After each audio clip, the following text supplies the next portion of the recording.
Have you ever noticed how we treat the quietest, most vulnerable parts of ourselves like a room we only visit when we absolutely have to?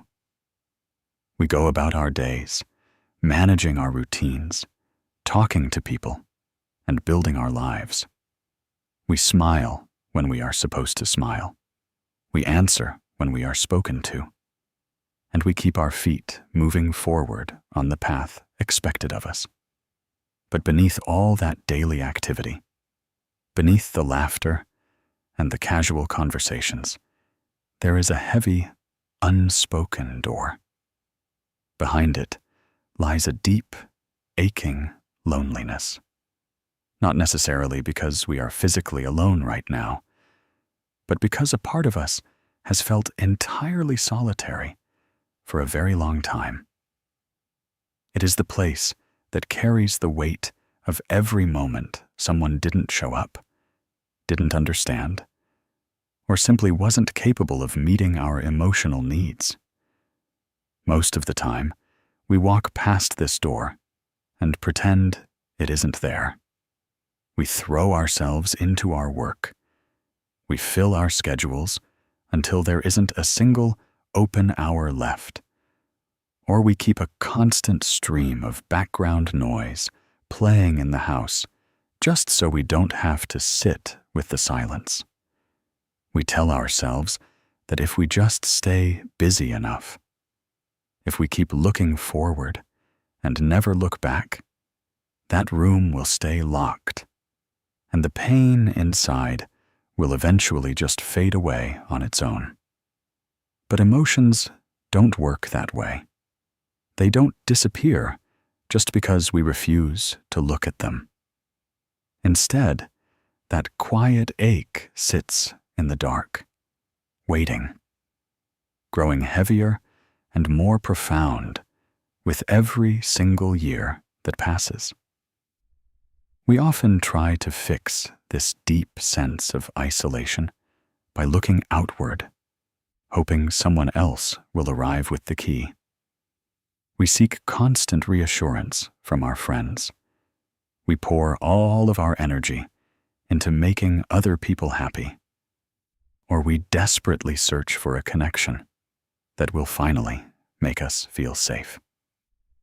We think that if someone else loves us enough, or if we can just find the right person to see us, that door will magically open and the coldness inside will disappear. But external warmth can never truly warm an internal chill. When the crowd leaves, when the phone goes quiet, and when the night finally settles in, we are left standing right back in front of that same closed door, feeling just as empty as before. The truth we eventually have to face is that the loneliness inside us isn't waiting for a stranger to come and save it. It isn't waiting for the people who hurt us to apologize, and it isn't waiting for the perfect circumstances to arrive. It is waiting for us.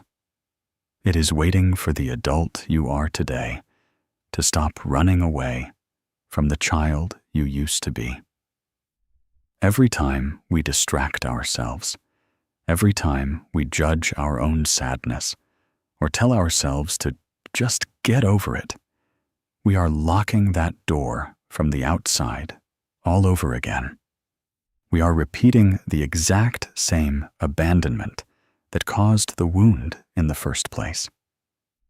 To truly begin healing, we have to stop running from that quiet room and find the courage to finally step inside.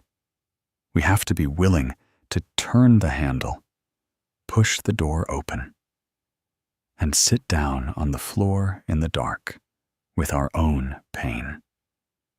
It sounds terrifying because we think the loneliness will swallow us whole, but the reality is quite different. The moment you stop avoiding that hidden place and decide to face it with kindness, the walls begin to soften. You realize that you don't need to be rescued by anyone else. You just need to show up for yourself, to look at that lonely corner of your heart, and to whisper that you are finally here, and that you aren't going to leave again. When we look back at where this deep-seated isolation began, it rarely stems from a single dramatic event that we can easily point to. It isn't always a massive crisis or a sudden explosion that breaks our trust. More often, it is built entirely from a long, slow series of quiet, unnoticed moments. It is built in the ordinary, everyday spaces where nothing specific seemed to happen, but where something vital was missing. Think about what it was like to be a child, carrying a heart that felt entirely too heavy, and coming home only to realize that the adults around you were too consumed by their own stress, their own work, or their own unhealed wounds to notice yours.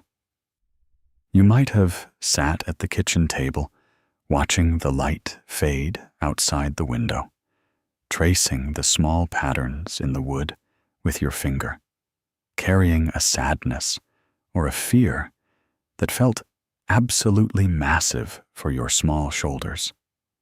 And all the while, the busy world just kept moving right past you. Dinner was cooked, the television hummed in the background, chores were done, and conversations happened. But no one ever looked into your eyes and asked how you were really doing. No one paused, knelt down to your level, and asked what was wrong. You learned very early that your internal world was invisible to the people who were supposed to be your sanctuary. You were physically present in a room full of people, yet you were completely, utterly alone.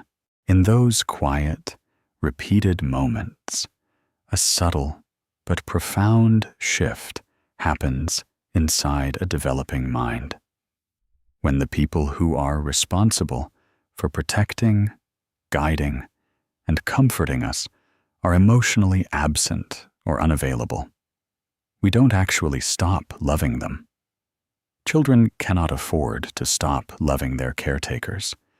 Instead, we do something much more damaging to ourselves. We stop trusting that our feelings matter. We draw a quiet conclusion that if the most important people in our lives don't have the time or the space to hold our emotions, then our emotions must not be worth holding.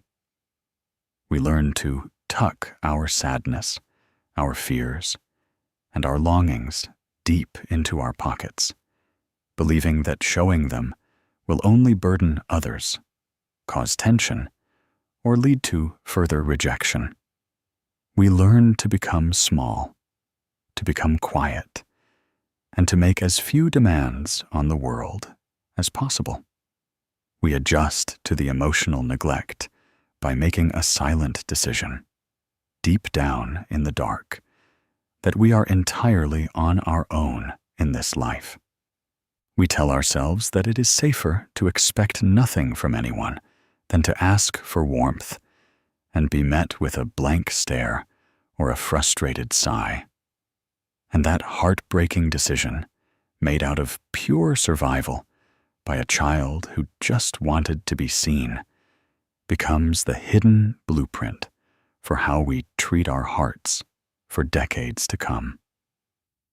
We carry that invisible neglect into our adult relationships, always waiting for the other person to look away, always assuming that our deepest needs are a burden, and always believing that when things get truly difficult, no one will be watching.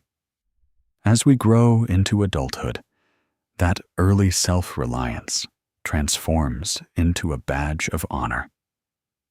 We pride ourselves on being the strong ones, the ones who never ask for help, the ones who can handle everything without dropping a single ball. We become hyper-independent, convinced that needing anyone else is a vulnerability we simply cannot afford.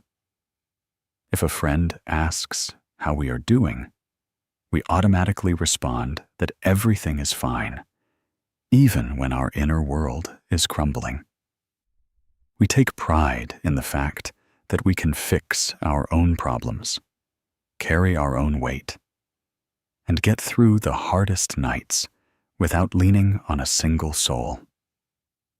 We tell ourselves that this makes us resilient, that it makes us powerful, and that we don't need the comfort we were denied when we were young. But if we look closer at this extreme independence, we begin to see that it isn't actually strength at all. It is a protective wall. It is a massive, rigid shield built by a younger version of us to ensure we never get hurt by abandonment again.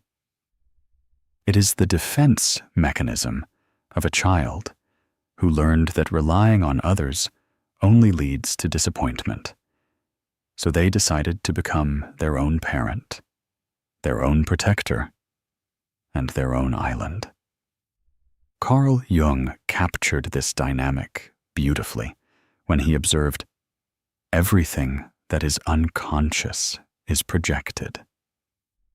When we refuse to acknowledge our deep human need for connection and care, we project an exterior of absolute strength, forcing our true vulnerability into the dark. We show the world a person who has it all together, while hiding the person who is desperately exhausted from carrying it all alone. This shadow of self-reliance keeps us trapped in a very lonely cycle. Because we project an image of absolute self-sufficiency, the people around us naturally assume we don't need anything. They look at our steady exterior and assume we are doing perfectly well. So they don't offer the comfort, the care, or the support that we secretly long for. And when no one offers, our inner child looks out from behind the wall and says, "See, I knew it. No one is there for me." We unconsciously create the exact situation that proves our oldest, saddest belief true. We drive ourselves to the brink of burnout, doing everything for everyone else, while refusing to let anyone do anything for us. Under that rigid armor, the lonely child within us is just growing more isolated, hidden away behind a mask of self-sufficiency. We are constantly performing the role of the capable adult, but inside, we are terrified that if we let our guard down for even a second, if we admit that we are tired, or if we ask someone to hold us, the whole structure will collapse. True strength is not about living without needs. It is about having the courage to admit that we have them. To heal, we have to look at our hyper-independence not as a superpower, but as a cry for safety. And we have to gently tell that child, self-reliant part of us that it is finally allowed to rest. To change this deeply ingrained pattern, we first have to learn how to recognize when that hidden, historic loneliness is trying to speak to us in the present day. It rarely presents itself clearly, and it almost never walks up to us and says its real name. It doesn't use neat, orderly language. Instead, it shows up disguised in our daily habits, our sudden shifts in mood, and those unpredictable moments when our emotional weather changes without warning. It is that abrupt, heavy wave of emptiness that hits you on a quiet Sunday afternoon, when the house suddenly goes completely still. The sun begins to set, and you are left alone with your thoughts. You might find yourself pacing from room to room, looking for something to read, something to watch, or something to fix. But nothing feels right. You aren't actually looking for a task. Your heart is looking for comfort. But because we don't know how to give it to ourselves, we experience it as a restless, aching boredom. It's the phantom pain in your chest when you are sitting in a crowded room or at a dinner table full of people, watching everyone laugh and share stories. And yet you feel like you are looking at them through a thick sheet of glass. You are right there, but you feel completely invisible, wondering how it is possible to be surrounded by life and still feel so incredibly distant from it all. Sometimes this unmet need manifests as a sudden, sharp burst of frustration or irritability over something completely minor and insignificant. You might find your heart racing and your temper flaring because someone didn't respond to a message quickly enough, or because plans fell through at the last minute, or simply because you dropped something on the floor. In those moments, the intensity of your reaction doesn't actually match the reality of the situation. We think we are furious at the delay, the broken plan, or the mistake. But beneath the surface, our nervous system is reacting to a much older, much deeper memory. It is reacting to the familiar, terrifying feeling of being forgotten, being dismissed, or being left behind. We have to understand that these sudden emotional storms are not signs that you are broken, unstable, or failing at your healing journey. They are actually alarms. They are the moments when your inner emotional history is rising to the surface, practically begging for your attention. The lonely child inside you is using the only voice it has left to cry out and say, "Please look at me. I am hurting right now, and I feel just as abandoned as I did back then." When we don't recognize this, we often judge ourselves for being too sensitive or too angry, which only pushes the loneliness back down into the dark. Healing begins when we learn to pause in the middle of that restlessness or irritation, place a hand over our heart, and recognize that what we are feeling isn't a problem to be solved, but a long-standing, beautiful need for care that is finally ready to be met. The true turning point in our healing happens when we finally stop waiting for a savior from the outside to walk through the door and fix everything. For a very long time, without even realizing it, we live our lives looking at the horizon, waiting for someone to arrive who will finally love us perfectly enough, notice our hidden pain completely enough, and make up for everything we missed when we were young. We hope that a partner, a brilliant achievement, or a new circle of friends will act as the ultimate shield against our oldest hurts. But the people who let us down in the past cannot retroactively change what happened, and expecting the people in our present life to heal that historic wound places an impossible, unfair burden on them. The painful, liberating reality is that no one is coming to rescue us from our own history. The only person who can truly step into that quiet, lonely room and offer absolute, unconditional safety is the person looking back at you in the mirror right now. This means consciously and deliberately adopting a brand new role within yourself, the role of the guardian. It requires taking all of your adult capacity, your logic, your stability, your physical presence, and your hard-earned wisdom, and directing it entirely inward toward your own vulnerability.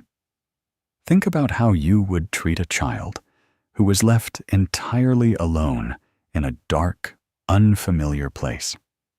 You wouldn't stand over them and lecture them about why they should be stronger. You wouldn't mock them for being afraid. And you certainly wouldn't walk away and leave them by themselves. You would step into that space. You would bring warmth. And you would stand between them and whatever was frightening them. This is exactly what it means to parent your own heart. It means deciding that you will no longer tolerate your own self-neglect. When that old, heavy familiarity of isolation creeps into your chest, instead of abandoning yourself through frantic distraction, work, or self-criticism, you make a brave, deliberate choice to stay put. You sit with the discomfort. You anchor your feet to the floor. You soften your shoulders, and you prepare to listen to the parts of you that have been ignored for far too long. Becoming a guardian means making a sacred promise to your inner self that says, "You don't have to protect us anymore. I am the adult now, and I am strong enough to handle the storm. I am take care of us." You stop allowing your current life to be run by the fears of a defensive, hurt child, because you are finally stepping up to guide that child home. It is a profound shift in power. You transition from being a victim of your past loneliness to being the active protector of your present peace. When the world is cold, or when people misunderstand you, you no longer collapse into that old abyss of feeling worthless, because you have built an internal sanctuary. You become the steady presence that can soothe the frantic heartbeat, quiet the anxious mind, and hold the shaking hand. By stepping into this role, you begin to break the generational chain of emotional absence.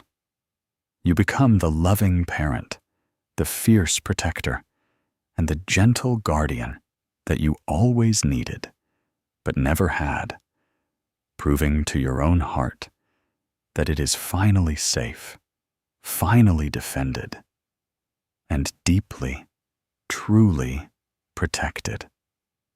So, how do we actually begin to talk to a part of ourselves that has been hidden away in the dark for years?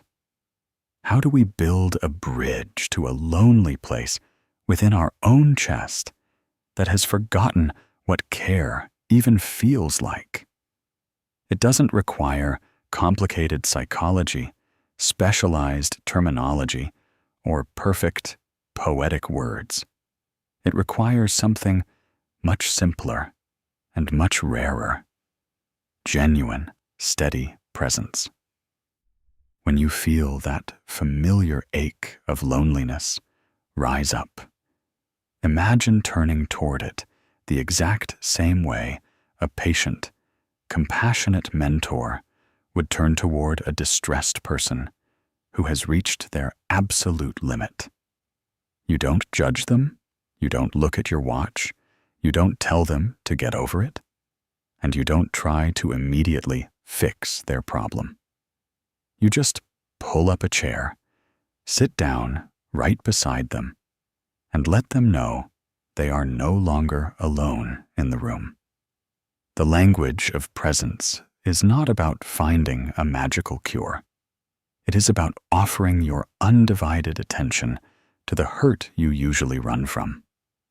In our daily lives, we are so used to speaking to ourselves in a voice of command, telling ourselves to work harder, do more, keep it together, and move faster. But that rigid, demanding voice will never comfort a lonely heart. To reach the deep places, we have to lower our voice. We have to speak to ourselves with a quiet, gentle softness. You can literally say to yourself, in the quiet of your mind, or even whispered out loud in an empty room, I know you feel completely alone right now, but I am right here with you. I see how heavy this is. I see how much it hurts, and I am not going to walk away. This simple act of internal acknowledgement begins to rewrite decades of emotional history. Think about how profound it is to say those words to a part of you that has spent a lifetime believing it had to survive entirely on its own. You are showing that lonely corner of your heart that its pain is valid, that its feelings are allowed to exist, and that it no longer has to carry the heavy burden of isolation by itself. You are offering the one thing it was denied in the past, a witness. When you stay present with your own sadness without trying to distract yourself, you are sending a powerful signal to your nervous system that you are safe, that you are worthy of care, and that your internal world matters. At first, this might feel strange or even uncomfortable. You might feel a wave of resistance, or a voice inside might tell you that this is silly, or that it won't work. That resistance is just the old defense mechanism trying to keep the walls up because it doesn't trust that the warmth is real yet. But if you stay, if you breathe through the awkwardness, and just keep offering that steady, loving focus, the internal ice begins to melt. The frantic, anxious part of you starts to realize that the adult you are today isn't going to run away when things get messy. You learn to listen to your own sighs, to hold space for your own tears, and to wrap yourself in a quiet kindness that doesn't depend on anyone else's approval. You give yourself permission to just be exactly as you are, wrapped in a protective presence that says you are completely safe right here. Most of us don't realize how harshly we talk to ourselves when we are struggling. We go through our days unaware of the quiet, relentless voice running in the background of our minds, judging our every move, criticizing our mistakes, and mocking our vulnerabilities. When we feel down, exhausted, or deeply lonely, our internal voice doesn't offer comfort. Instead, it often becomes incredibly critical.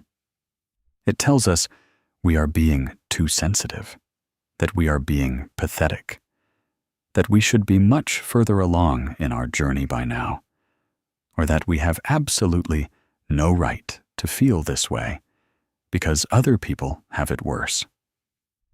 We bully ourselves for feeling sad, and we treat our own emotional exhaustion as a personal failure or a defect in our character. If you trace that harsh, critical voice back to its roots, you will discover that it isn't actually yours. It is an echo. It is the echo of the dismissive environments, the distracted adults, or the conditional love we grew up with.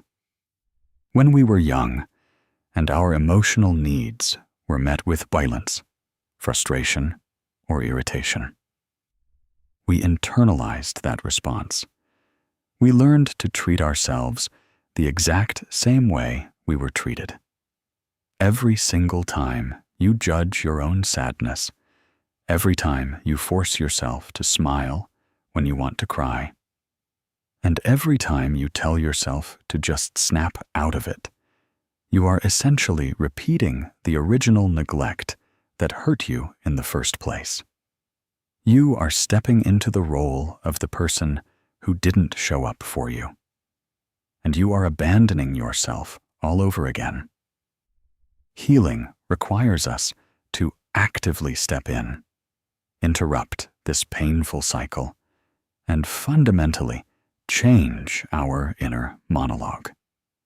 It means we have to stop being our own harshest critic and start becoming our own gentlest ally. The next time you catch yourself slipping into self-blame, or the moment you notice that voice telling you that you are a burden, pause. Take a deep, slow breath and consciously choose to change the tone of the conversation. Remind yourself that your loneliness is not a flaw, and it is not a sign of weakness. It is a completely natural human response to not having your emotional needs met in the past. It is the completely logical result of carrying a heavy load alone for a very long time.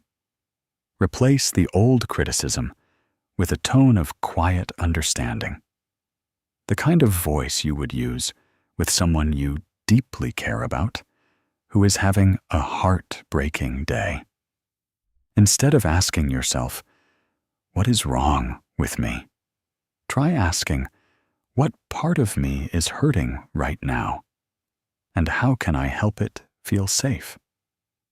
By shifting from judgment to curiosity, you create a safe, internal environment where your vulnerability can finally relax, drop its guard, and begin to unfold. You begin to teach your heart that it doesn't have to perform or be perfect to be worthy of your own kindness. Changing this inner voice is one of the most profound acts of self-parenting possible, because when your internal monologue shifts from an enemy to a friend, the whole world inside you begins to change. As we continue this practice of internal support, we begin to bridge the deep, painful gap between who we are today and who we were all those years ago. We start to understand that the loneliness we feel in our quietest hours isn't a flaw in our current life, but a piece of our history that is seeking to be integrated into our identity. For a long time, we try to heal by partitioning ourselves. We love the parts of us that are successful, organized, and pleasant to be around, while we try to hide, cut away, or completely forget the parts that feel broken, needy, or sad. We treat our past self like an embarrassing secret, leaving that version of us stuck in the shadows of our own history. But true healing can never happen through division. We cannot build a whole life out of scattered, rejected pieces. Carl Jung wrote deeply about this absolute necessity for internal wholeness, stating, "The self is not only the center, but also the whole circumference which embraces both conscious and unconscious. To reach that true sense of wholeness, We cannot simply sever ties with our painful past, pretend our vulnerabilities don't exist, or wait until we are entirely without flaws to love ourselves. We have to claim every single piece of our story, the immense strength, the hyper-independence, and the deep, quiet loneliness alike. We have to look at the version of us that was left behind, the one who survived the silence, and welcome them back into our warmth. Think of it as reclaiming a lost part of your own home. When we stop rejecting our sadness and instead welcome it as a legitimate, beautiful part of our human experience, the internal fragmentation begins to heal. We stop looking at our old wounds as scars that make us ugly, and we start looking at them as the places where we learned how to survive.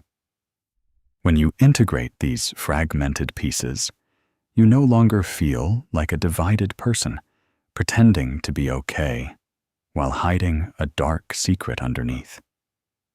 You become unified, steady, and truly grounded in your own skin. You allow your adult self and your younger self to finally meet, to shake hands, and to realize that you are both on the same team.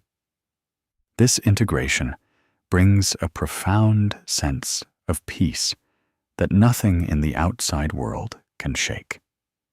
You no longer have to spend your energy keeping up appearances or pushing down old memories, because you have made peace with your entire timeline. You acknowledge that the lonely child, the defensive teenager, and the hyper-independent adult are all part of the beautiful fabric that makes you who you are today. By wrapping your current awareness around your oldest pains, you fill in the empty spaces. You become a complete person, someone who knows exactly what it is like to be left in the dark, but who also knows exactly how to light the way back home. Learning to support your own heart completely changes how you interact with the outside world. When you no longer rely on external validation or the desperate approval of others to fill your inner void, you gain a quiet, beautiful clarity that allows you to set healthy boundaries. For a very long time, when that inner room was locked and empty, you might have lived your life with your doors wide open to everyone else, letting people walk in and out, take what they wanted, and leave you drained. Because you were so terrified of being abandoned or left behind, you agreed to things you didn't want to do. You smiled when you were hurt. You stayed silent when you should have spoken up. And you stretched yourself to the point of absolute exhaustion just to keep the peace. You became a person pleaser, convincing yourself that if you were helpful enough, quiet enough, and accommodating enough, someone would finally value you enough to stay. But when you become your own guardian, that desperate need to please everyone else begins to melt away. You look at that quiet, vulnerable place inside your chest, and you realize that your time, your energy, and your emotional depth are incredibly valuable. They are not resources to be thrown away or handed over to anyone who happens to ask. You begin to realize that every single time you say a dishonest yes to someone else just to avoid their disappointment, you are actually saying a deeply painful no to your own peace of mind. You are abandoning yourself all over again, choosing to protect someone else's feelings at the expense of your own heart. True boundaries are not walls built out of anger, bitterness, or a desire to punish people. They are not aggressive, and they do not require you to raise your voice or cause a scene. A true boundary is simply a quiet, honest line that marks where you end and where someone else begins. It is the practice of looking at a situation and having the immense courage to say a gentle but firm no when something doesn't align with your well-being. It means you stop overextending yourself to fix problems that are not yours to solve. It means you stop answering the calls of people who only remember you when they need something. And you stop staying in relationships, friendships, or environments that constantly leave you feeling drained, dismissed, or fundamentally unseen. This shift can feel incredibly terrifying at first, especially if you have spent your whole life being the accommodating one. When you first start drawing these lines, a wave of guilt might wash over you. That old, familiar voice of the lonely child will whisper that if you say no, people will leave you. They will get angry, and you will end up completely alone in the dark again. But as an adult, you can take a deep breath, look at that fear, and remember that you are the one holding the keys now.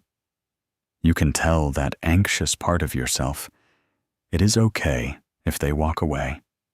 I am right here, and I am not going to leave you. You realize that if a relationship requires you to minimize your needs, ignore your boundaries, and live in constant discomfort just to keep it alive, it isn't a safe connection anyway. It is just a repetition of the emotional neglect you grew up with. Setting boundaries in the present is how you actively show your heart that you are serious about its protection. It is the real-world proof that you are no longer the helpless child who had to accept whatever scraps of attention were left on the table. You are a whole adult who gets to decide who is allowed into your space, who earns the right to hear your stories, and who is worthy of your energy. You learn to walk away from dynamics that feel chaotic, manipulative, or conditional, not because you hate the other person, but because you love yourself too much to stay.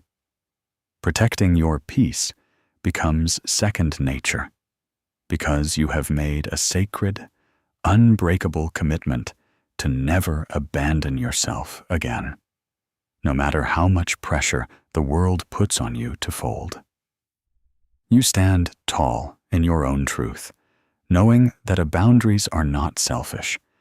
They are the highest form of self-respect, and the ultimate way you parent the heart that was left unprotected for far too long.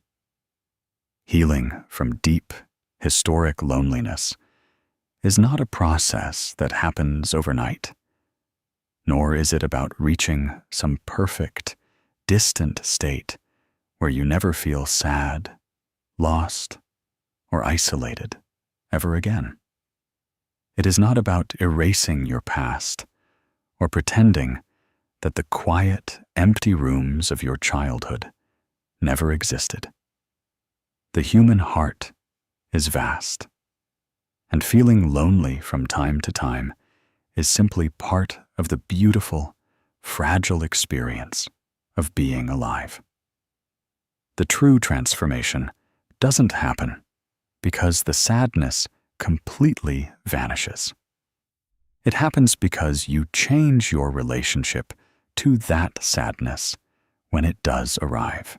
It is about knowing, with absolute certainty, that when the world gets cold, when the house goes completely quiet, or when a sudden wave of old grief washes over you, you finally have the internal resources, the warmth, and the strength to hold your own center. For a very long time, you might have felt like a leaf caught in a storm, completely at the mercy of how other people treated you. If someone didn't text back, your whole day was ruined. If someone misunderstood you, you spiraled into self-doubt. If you were left alone for an evening, the silence felt suffocating. But as you learn to parent those lonely places within yourself, you notice a quiet solidity beginning to form deep in your chest. You start to move through the world with a grounded heart. You become like a deeply rooted tree. The wind can still blow through your branches. The storms can still shake your leaves, but the trunk remains steady, unmoving, and firmly anchored into the earth. This groundedness means you become the safe harbor you always looked for in others. You stop asking the people in your life to carry the heavy weight of your past wounds, and instead, you bring your own light into the room. When you walk into an empty house, the silence no longer feels like an enemy or a reminder of abandonment. It feels like peace. It feels like a clean, open space where you are completely safe to just breathe and exist exactly as you are. The deep, lonely places within your heart gradually soften and lose their sharp, terrifying edge because they are finally being seen, heard, and cared for by the one person whose opinion matters most: you. You realize that the absolute worst form of loneliness wasn't being left behind by others. It was the pain of constantly leaving yourself behind to please a world that wasn't looking. When you reach this point in your journey, a beautiful sense of freedom takes over. You step forward into your life not as a victim running from an old wound, and not as an anxious soul trying to outrun the shadow of neglect, but as a whole, integrated person. You look back at the child you used to be, the one who sat alone at the table, the one who tucked their tears into their pockets, the one who believed they were entirely invisible, and you realize that everything you went through was leading you to this exact moment.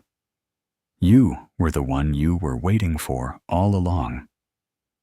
You are the answer to that child's oldest, quietest prayer. You carry this warmth into every single interaction. Because you are no longer desperately hungry for scraps of validation, you can love people cleanly, without needing them to fix you or save you. You can build connections based on mutual respect and shared joy rather than survival and fear. And when life throws you into an unexpected period of transition or change, you don't panic. You place a hand on your chest, feel the steady rise and fall of your own breath, and remind yourself that you have already survived the absolute hardest part of the story. You have faced the dark, you have opened the locked door, and you have built a sanctuary right there in the middle of the pain. You are grounded, you are resilient, and you are fully, beautifully present for every single step of the journey ahead. We often look at the concept of an ending as a destination, a specific, shining moment where the work is finally finished, The pain is entirely gone, and we can step across a finish line into a life that is completely untouched by our history. We want to believe that if we read enough books, write enough reflections, or sit with our sadness for a precise number of hours, we will eventually reach a day where we wake up and find that the quiet, lonely room inside us has been permanently sealed away. We imagine that a healed heart is a heart that has forgotten how to ache. But as you look back over the path you have traveled, you begin to realize that true healing doesn't look like an ending at all. It looks like a beginning that repeats itself every single morning. It is a slow, continuous unfolding, a gradual widening of your capacity to hold your own life without dropping the pieces. The lonely places within you don't vanish into thin air. Instead, they are transformed by the simple, enduring reality of your own presence.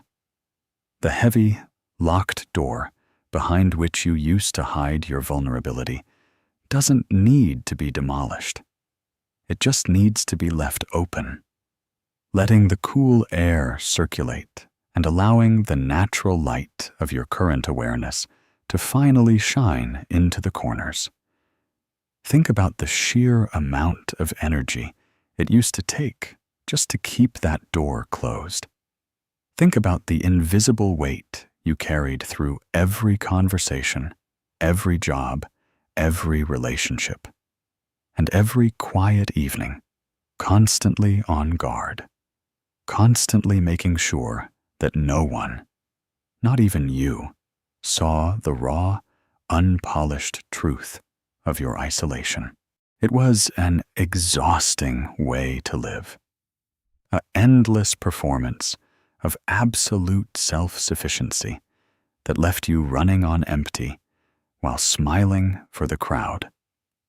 When you finally stop running, when you lay down the armor and choose to look at your history with soft, forgiving eyes, that immense weight begins to lift.